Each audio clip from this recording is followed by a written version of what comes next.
Победа далась стране огромной ценой. Только из нашей республики на фронт ушло более 700 тысяч человек.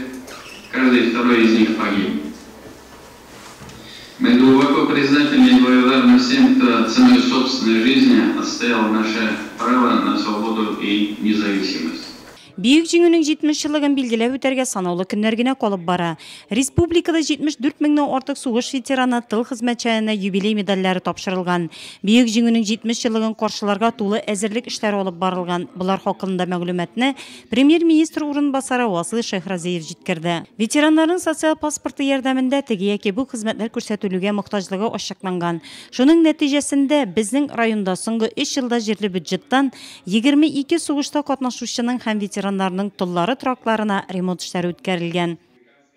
В настоящее время у нас в районе проживает участников войны осталось 70 человек на сегодняшний день. Вот это последняя цифра. Бүгін көндә безнең районда Бүйек Ватан сугышында катнашучы 70 ветеран яши. Кызганыч аларның саны көннән-көн кими. Бәйрәм алдыннан барлык сугышта катнашучылар һәм аларның гаиләләре яңа елга кадәр исемлеккә эләгүчеләрнең барысы да Россия Федерациясе президенты указы буенча юбилей медале алды. Моннан тыш тыл хезмәтчәннәренә сугышта катнашучыларга һәм аларның тылларына азык-төлек җыелмасы бирелде. Россия Федерациясе һәм Татарстан Республикасы президентының котлау хаты тапшырылды.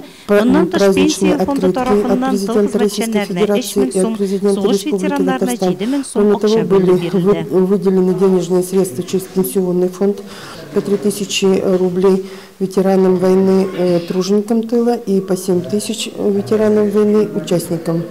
Бүйек жеңүгә әзерлекнең торышы турында сөйләшү аннан районның оештыру комитеты утырышында дәвам ителде. Район һәм шәһәр башлыгы Равил Кузиров бәйрәм чараларын югары дәрәҗәдә үткәрергә кирәклеген ассызыклады. Өлкәннәрнең сәламәтлеген кайгырту, куркынычсызлык чаралары турында да сөйләшенде утырышта.